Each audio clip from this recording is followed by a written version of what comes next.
My name is T.Hellyer, and I am a former Minister of National Defence for Canada. This disturbing message is for the several million Americans and others who were kind enough to listen to the 22-minute presentation at the Citizens Disclosure hearing in Washington in May 2013, and for anyone else who cares deeply about the future of their country and the planet Earth.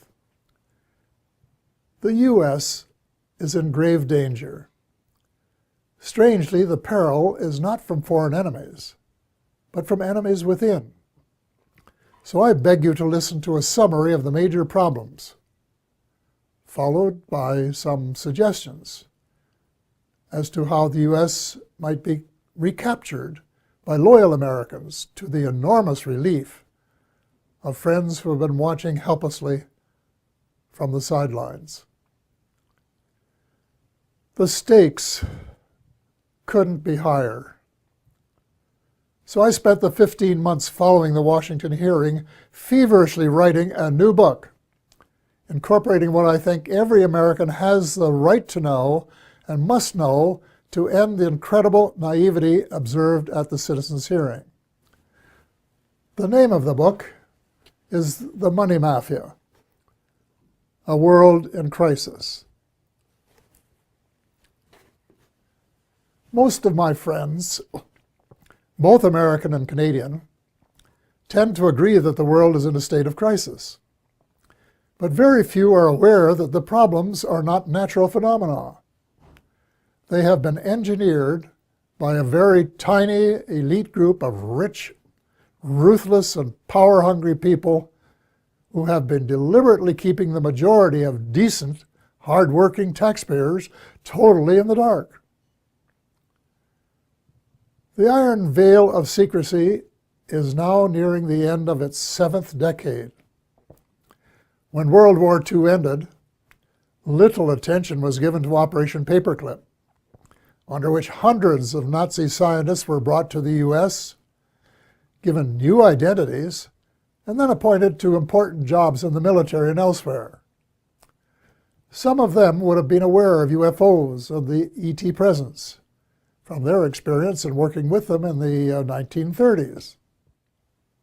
The American military began to take the subject more seriously after retrieving one of the vehicles that crashed near Roswell, New Mexico, on July 4th, 1947, and decided to back-engineer its technology, which was light years more advanced than anything that we had known. On Tuesday, July the 8th, 1947, at 11 a.m. Mountain Time, Roswell Airfield Commanding Officer Colonel William Blanchard announced in a press release the recovery of a flying disc. That was the truth. Later that same day, at approximately 4:30 p.m. Central Time, Brigadier General Roger Ramey, commander of the 8th Air Force and Blanchard's supervising officer, presented to the press an alternative story. He claimed the Army had recovered a Rowan target device suspended by a neoprene balloon. That was a lie. In fact, it was the cornerstone lie of what was to become a cult of lying and disinformation that is still United States policy today, 68 years later. In my brief address to the Citizens Disclosure hearing, I said that the United States and much of the Western world is ultimately controlled by an unelected, unaccountable cabal.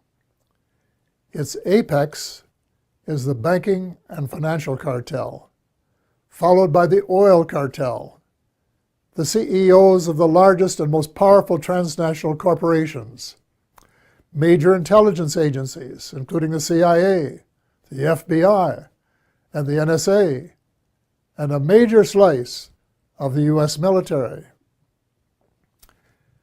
Their collective power and influence is incalculable. And it is their plan for the U.S. and the rest of us that is so alarming. Their plan is an empire greater in size and power than any empire before it. They call this the New World Order, which, ironically, is the same name Hitler used for the smaller empire he imagined. One sure thing, the New World Order will end all pretense of government of, by, and for the people. It will be a dictatorship of, by, and for a small minority of the rich and privileged elite. Much of its power lies in the privately owned banking system. Why monarchs and politicians allowed a private cartel to become the monopoly supplier of new money, we will never know. But this power is almost absolute and can determine the fate of nations and their people. A system where nearly all money is created as debt, and debt that has to be repaid with interest, but where no one creates any money with which to pay the interest, is a dead end that leaves debtors with no alternative but to borrow the money to pay the interest and go deeper and deeper into debt. It's so wildly absurd that a grade 10 student would only need a few minutes to recognize it as one giant Ponzi scheme. Banks can invest $5 million and leverage it to create $100 million in loans that have to be repaid with interest. In effect, they skim 95% off the top of every loan. That is the reason I call them the money mafia. Monetary reform is the most urgent of all essential reforms, and my book contains a specific formula that the brave Occupy Wall Street protesters could have used to advantage when asked, "But what do you suggest?" What they lacked was the answer to that question. If about 99% of the population don't understand a deception that has been responsible for the Great Depression of the 1930s, the terrible recessions of 1981-82, 1991, and the Great Recession of the 21st century, it's not too difficult to understand why there are so many skeptics about UFOs and their occupants, even though several species have been visiting planet Earth for thousands of years. The crashes near Roswell, New Mexico, that I referred to earlier, were, in a sense, watershed events. In Canada, Wilbert Smith, a senior officer in our Federal Department of Transport, of which I later became minister, wrote a top-secret memorandum to his boss based on information he had received during a visit to our embassy in Washington. The memo, dated November 21st, 1950, read in part as follows. A. The matter is the most highly classified subject in the United States, rating higher even than the H-bomb. B. Flying saucers exist. C. Their modus operandi is unknown, but concentrated effort is being made by a small group headed by Dr. Vannevar Bush. D. The entire matter is considered by the United States authorities to be of tremendous significance. A control group of 12 senior civilian scientists and military officers was established by President Truman. They were known as the Majestic 12, or MJ-12, which issued a memorandum that included how to respond to UFO sightings by saying that they were natural phenomena, such as plasma or swamp gas, or that the observer might have been imbibing too much Jack Daniels bourbon. Nothing could be further from the truth. Under the Eisenhower administration, much of the physical engineering was transferred to underground facilities in Nevada and Arizona. Meanwhile, much of the control was transferred to civilian agencies in order to create plausible deniability as to its existence. When President Eisenhower wanted to take a look at the restricted areas, he was denied access. It was only when he threatened to send in the First Army that it was agreed that he could send 3 confidants to look at the secret areas 51 and S4. They reported that the Roswell vehicle was indeed being back-engineered by United States forces.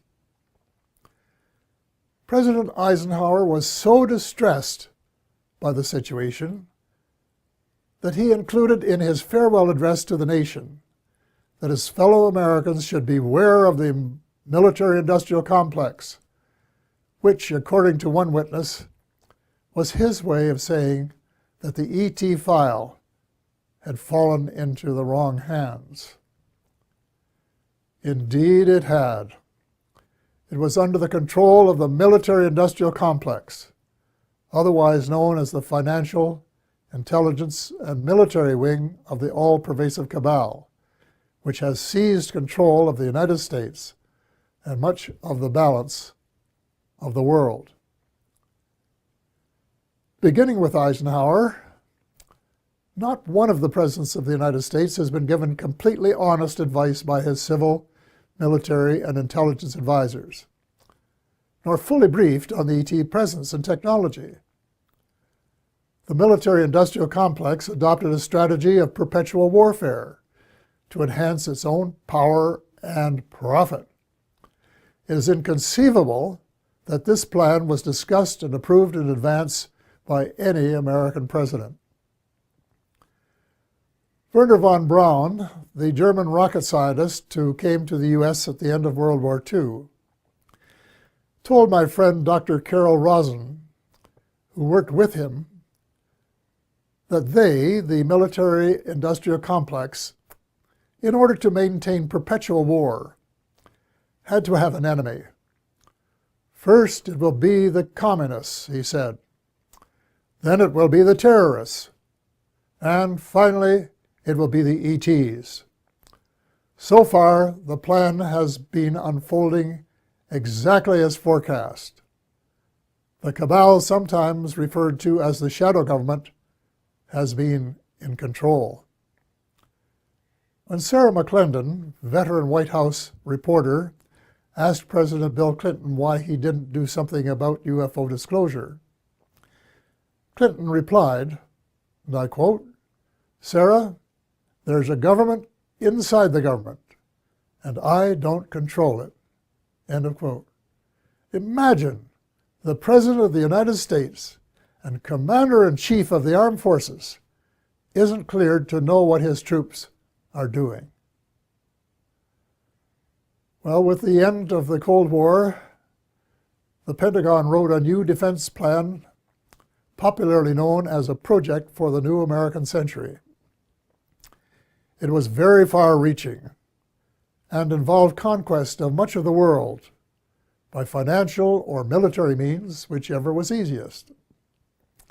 The document, which very few people were aware of, admitted that it was so far-reaching that it might be too much for Americans to swallow in the absence of some catastrophic and catalyzing event like a new Pearl Harbor.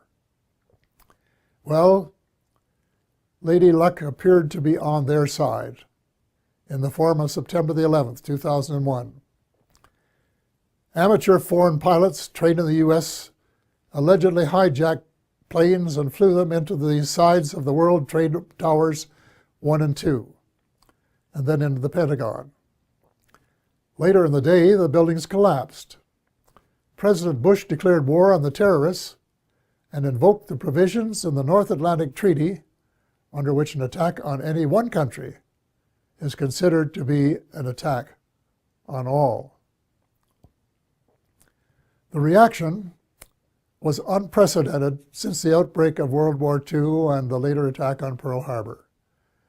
The English-speaking world, in particular, was incensed, and a high percentage of Americans were prepared to nuke the perpetrators. Defense Secretary Donald Rumsfeld soon announced that, quote, "that means war against Iraq," end of quote, even though there was absolutely no evidence of Iraqi complicity, none whatsoever. Although most Muslims had been sympathetic to the U.S. in the immediate aftermath of 9/11, as soon as the bombs started dropping on Baghdad, moderate Muslims by the thousand were so outraged and overcome by hate that they opted for a terrorist response. From that day on, it would be difficult to find a terrorist who did not have "Made in the USA" etched on his or her soul. Now, more than a decade later, the situation becomes even darker as the truth about 9/11 begins to emerge from the burial ground of a controlled press. We find that high officials in the George W. Bush administration knew of the attack weeks in advance and made no effort to prevent it. On the contrary, the evidence points to complicity when we find that not just 2, nor 3 buildings collapsed, nor 4, nor 5, nor 6, but 7. Some, if not all, had been rigged for controlled demolition. But that isn't all. A new weapon of mass destruction was used that reduced the concrete and steel to dust before it reached the ground. If you have any doubts about this, get a copy of Dr. Judy Wood's book entitled "Where Did the Towers Go?" 500 pages of meticulous evidence. The unfolding story reveals the greatest mass deception in history, with the most universally negative consequences. Far more important than the long lineups for security checks at airports. We have been stripped of our civil rights one by one, including, I regret to say, habeas corpus, reversing 800 years of progress. Country was set against country, religion against religion. Words like peace and negotiated settlement, which had been possibilities before 9/11, were lost in the jungle of lies. The cabal, also known as the military-industrial complex, was not interested in a just settlement. It wanted perpetual war, and that was what its heinous deception achieved. It also robbed the once great United States of America of its last vestige of moral leadership. Worse, by invoking NATO, it transformed a defense alliance into a US-led task force. And by recruiting former countries from the Soviet Union, an obvious provocation to Russia, it has managed to create rumblings of a new Cold War. The danger lies in the fact that the New World Order is not limited to old boundaries and concepts of empire, and we seem hell-bent toward a third world war. Horrible beyond human imagination. It must not be allowed to happen. Almost every president since Eisenhower has been under the control of the cabal, and President Obama, regrettably, has been no exception. Before he was sworn in as a new president, I saw a picture of his economic advisors, and I said, uh-oh, the same old gang who permitted the Bush recession. Nothing will change. Then when the president persuaded innocent allies to join in a second unwinnable war in Iraq, and a senior U.S. military commander confirmed that it would take several years to win, it was obvious that President Obama was playing the military-industrial alliance game, and that it would be the only winner. Extreme Islam is an ideology, and it can't be killed by smart bombs. Most ISIS recruits begin as young idealists who are repelled by the way the world is being run. and are looking for a better way. Any effective strategy must be to win their hearts and minds, and not just to kill them and make them martyrs to a cause. Step number 1 is to convince President Obama that the policies of his predecessor benefit no one but the arms manufacturers.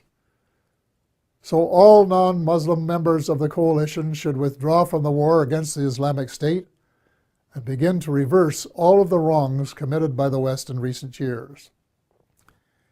Hate him or love him, President Obama is the only person in the world with the power to lead a penitent United States and its misled allies in the moral and spiritual revolution essential for a world of peace and justice, where the human species has a fighting chance to survive.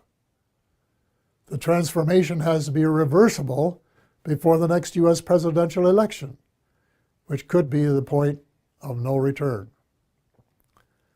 Ultimately, the Muslims must be allowed to settle their own problems. Before 9/11, Iraq was a Sunni dictatorship that treated its Shia brothers and sisters badly. The U.S. deposed Saddam Hussein and established a new Shia majority that treated its Sunni minority unfairly. The seeds of further conflict were born. The Muslims must resolve their age-long differences as Christians and of different denominations have recently been able to do. Perhaps the United Nations might be invited by the Muslims to convene a meeting of both temporal and religious leaders in search of a better way of settling grievances and differences. Meanwhile, it's time that all the Abrahamic religions, Christianity, Judaism, and Islam, kissed and made up. I was in my 80s before I knew that Allah was my God. My guess is that the majority of Christians are equally ill-informed. And the Israelites should start treating Palestinians as the blood brothers that they really are, instead of as inferior beings. It is wise to remember that the original covenant with the Creator applied to all of Abraham's children, and not just to the favored few. The bottom line is that the use of drones, suicide bombs, and crushing military superiority on the part of Christians, Muslims, and Jews are all prohibited by their holy books. The next step is to persuade all the major religions to practice the one principle that they have in common, which is to treat others the way they would want to be treated if the roles were reversed. Universal practice of the Golden Rule would transform the world. I get hundreds of emails from decent Americans and like-minded individuals in a dozen countries who want nothing more than the end of militarism and a massive shift in priorities toward universal peace and justice. Quite a few are involved in small projects that are making a significant difference at the micro level. But most of them are realists and recognize that the cabal doesn't want peace and justice. It wants power, wealth, and empire.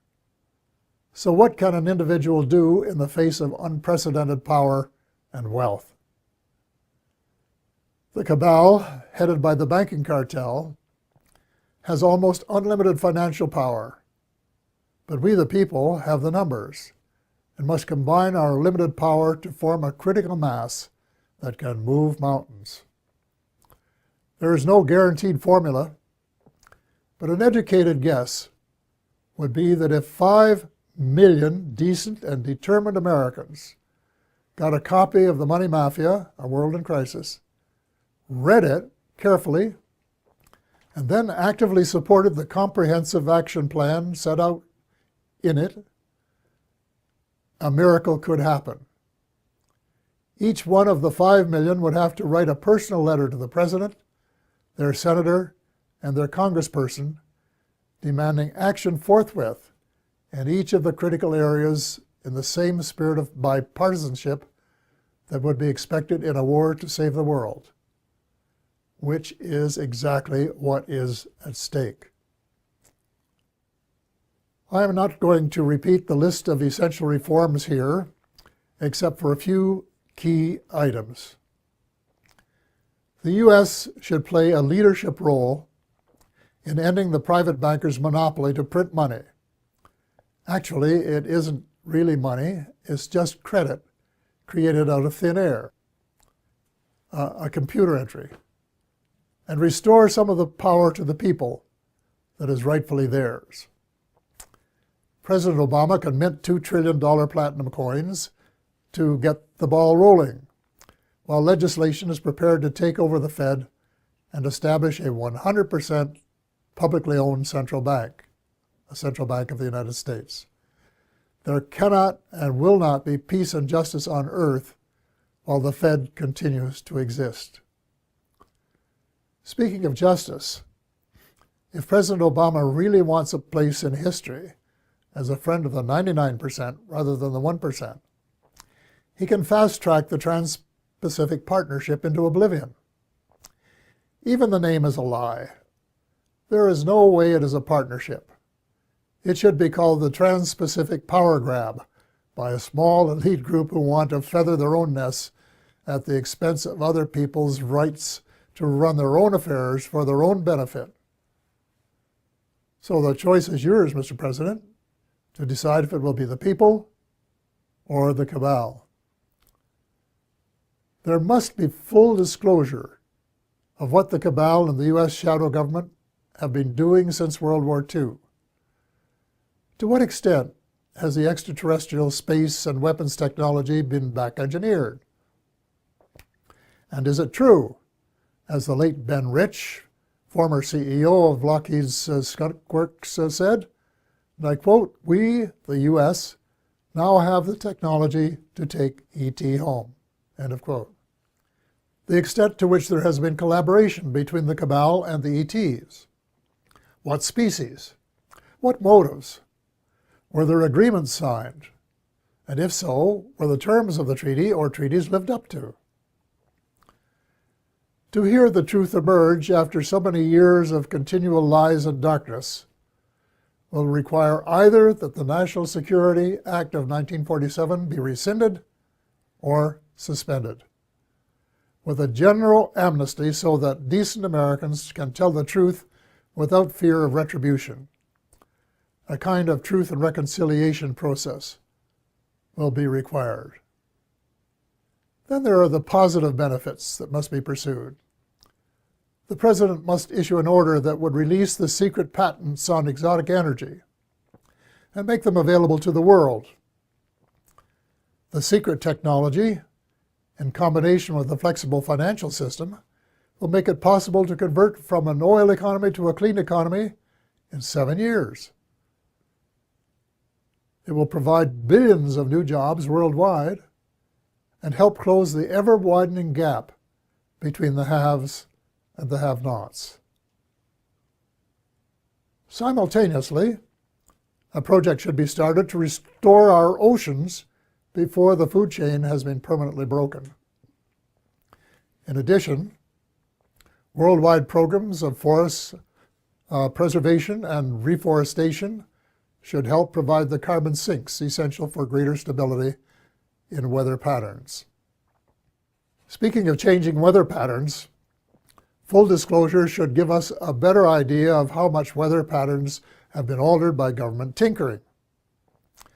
Due to restraints of time, space, and expertise, my book makes no mention of either chemtrails or the high-frequency active auroral research program known as HAARP.